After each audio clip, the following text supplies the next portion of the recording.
الرحمن الرحیم نحمده ونصلی علی رسوله الکریم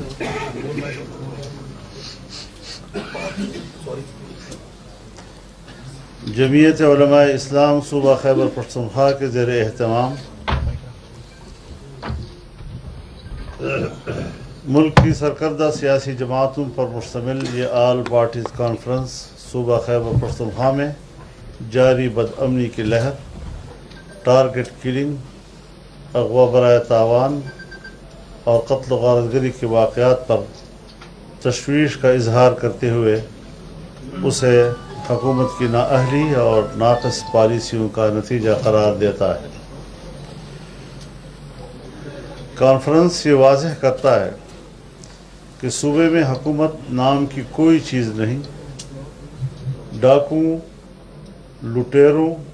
بھتہ خوروں کو کھلی چھٹی دے دی گئی ہے، عوام عدم تحفظ کا شکار ہیں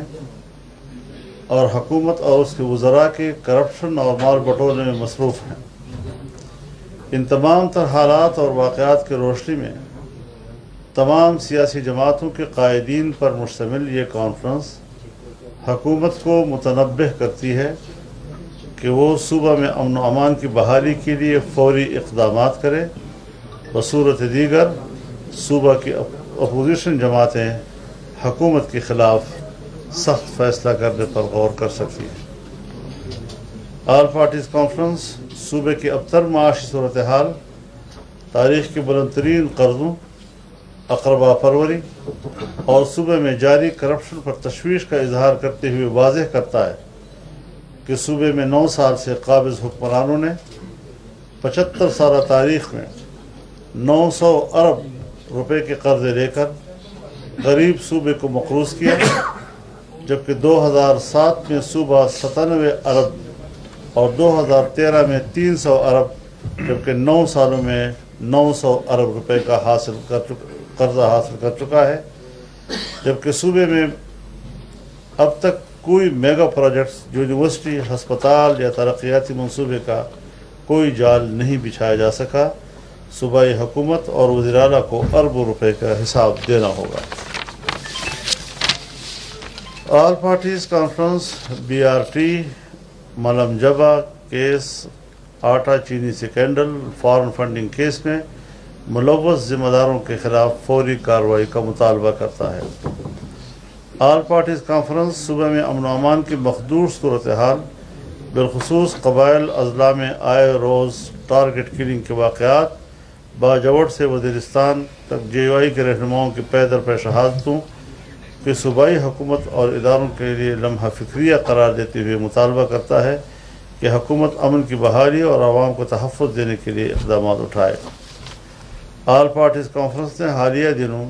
لکی مروت، بنو، وزیرستان واقعات میں سیکورٹی فورسز، پولیس اور شہریوں کی شہادت پر گہرے رنج غم کا اظہار کرتے ہوئے متاثرہ خاندانوں سے دلی ہمدردی اور تعزیت کا اظہار کیا ہے۔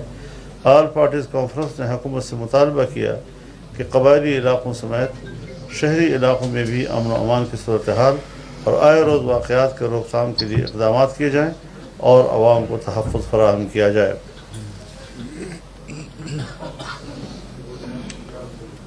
یہ کانفرنس تحریک انصاف صوبائی حکومت کی جانب سے صوبائی اسمبلی میں عددی اکثریت کی بل بوتے پر جو ہیلی کاپٹر بل منظور کیا ہے، وہ محض عمران خان کو نیب مقدمے سے بری کرنے کے لیے بنایا گیا ہے، اس لیے ذاتی مفاد کے لیے امتیازی قانون کی مذمت کی جاتی ہے۔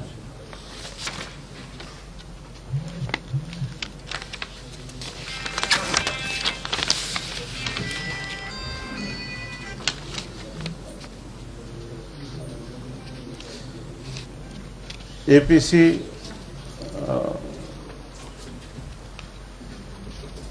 کی نظر میں خیبر پختونخوا جہاں PTI کی حکومت ہے، اگر پنجاب میں آٹے کی قیمت 1350 روپے جبکہ خیبر پختونخوا میں 2600 روپے تک پہنچ چکی ہے، صوبائی حکومت عوام کو ریلیف دینے کے لیے آٹے کی قیمت پوری طور پر کم کرے۔ آل پارٹیز کانفرنس مرکزی حکومت کی آئینی حیثیت کے حوالے سے صوبائی حکومت کے مبین رویے کو آئین کے منافی قرار دے۔ APC مطالبہ کرتا ہے کہ صوبائی حکومت آئین کے مطابق وفاقی حکومت کی حیثیت کو ہر لحاظ سے تسلیم کرے اور اس کے خلاف جو غیر آئینی اقدامات کی طرف اشارے کیے گئے ہیں اس سے باز رہے۔ ساتھ ہی میں یہ اعزاز بھی حاصل کر رہا ہوں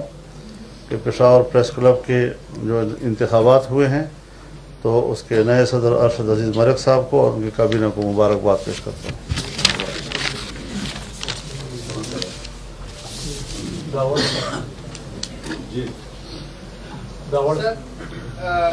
جس طرح حالات ہے اس پر تو پی سی ہے، اس کے بارے میں ابھی تحریک انصاف کی جانب سے ایک بیان بھی جاری ہوا ہے، وہ کہتے ہیں اس کی وجہ سے شر فساد پھیلا رہے ہیں، اس کو کیا جواب دیں گے؟ کیا واقعی یہ شر فساد کے لیے آپ پارٹی کا حصہ ہیں؟ میرے خیال میں یہ تمام پارٹیاں بیک آواز قوم کی ترجمانی کر رہے ہیں۔ اس قسم کی بات کرنا عوام کے جذبات کو ان کی زخموں پر نمک پاشی کرنے کے مترادف ہے۔ نااہلیاں وفاق سے لے کر صوبے تک اب عیاں ہو چکی ہیں۔ ان بیان بازیوں سے وہ اپنے ناکامیوں پر اب پردہ نہیں ڈال سکتے، وہ ایکسپوز ہو چکے ہیں۔ دن رات بیانات تبدیل کرتے رہتے ہیں، صبح کوئی بیان دیتا ہے تو شام کو اس کی نفی کرتے ہیں، اور پھر ان کی کرپشن کے جو قصے کہانیاں ہیں، اس سے میں تو ماضی میں اگر ملک کے اندر کوئی کرپشن ہوئی ہے تو لوگوں کو بھلا دیا ہے انہوں نے اپنے اس مہا کرپشن کے نتیجے میں۔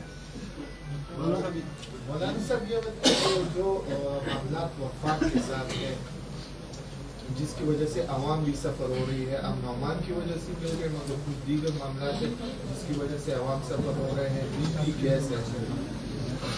اے پی سی میں اس کا پہلو جو ہے وہ فقدان میں نظر آتا ہے۔ امن و امان کی وجہ سے بھی ہے، مگر یہ آئے روز جو بجلی کے بل ہے یا گیس کا جو بحران ہے، خصوصاً اگر ہم آگے کی بات کریں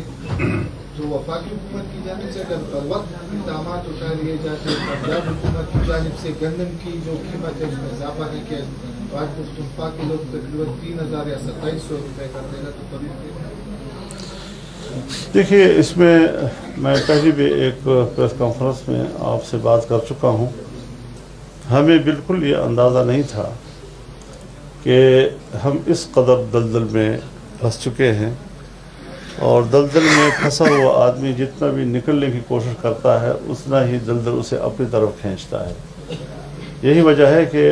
وفاق کی سطح پر زبردست محنت کی گئی، یہاں تک کہ جو بلیک لسٹ ہونے کی طرف پاکستان جا رہا تھا اور دیوالیہ ہونے کے کنارے کھڑا تھا، نئی حکومت نے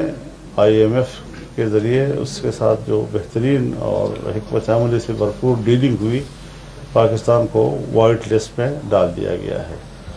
اور اب یہ صورتحال ہے کہ اگر ملک میں بے چینی رہتی ہے، اور جس طرح کہ انہوں نے لانگ مارچز یا فرلانگ مارچز کے ذریعے سے بے چینی پیدا کرنے کی کوشش کی، اب وہ تقریباً مان پڑ چکی ہے، اور ان کی سیاسی قوت جو ہے وہ ایکسپوز ہو چکی ہے کہ وہ نہ احتجاج کرنے کے رہے، نہ وہ کوئی لانگ مارچ کرنے کے رہے۔ تو ظاہر ہے کہ جب انریسٹ ہوگا تو کاروبار بھی متاثر ہوگا، جب آپ کے ملک میں انریسٹ ہوگا تو باہر کے جو آپ کو امداد دینے والے ممالک ہیں وہ بھی اپنے ہاتھ روک لیتے ہیں کہ کہیں ایسا تو نہیں کہ کوئی ایسی تبدیلی پاکستان میں آ جائے جو کل اسی طرح ہمارے گلے پڑ جائے جیسے ماضی کے 3.5 سالوں میں پڑ گئی تھی۔ تو اس صورتحال سے بھی سیاسی طور پر ہی ہمیں نکلنا ہوگا، اور وفاق انشاءاللہ العزیز، اب ظاہر ہے جی کہ اس وقت 2 صوبوں میں وفاق کے دونوں اطراف میں ان کی حکومت ہے، اور اس کے لیے مشکلات میں اضافہ کیا جا رہا ہے۔ تو ان مشکلات کے جو مرکز پہ حملے ہو رہے ہیں، ایک بڑے خوبصورت حکمت عملی کے ساتھ ہم اس کو ڈیفینڈ کر رہے ہیں اور اس کا دفاع کر رہے ہیں، اور انشاءاللہ العزیز ہم اس میں کامیاب ہو جائیں گے۔ یہ بتائیے کہ ملک میں معاشی بدحالی بھی ہے، معاشی صورتحال خراب ہے، اس پہ اسٹیبلشمنٹ کو بھی تشویش ہے۔ ملک میں یہ کہا جا رہا ہے کہ ٹیکنوکریٹ کی حکومت جو ہے نا بنانے جا رہی ہے، اس حوالے سے آپ کیا کہتے ہیں؟ آیا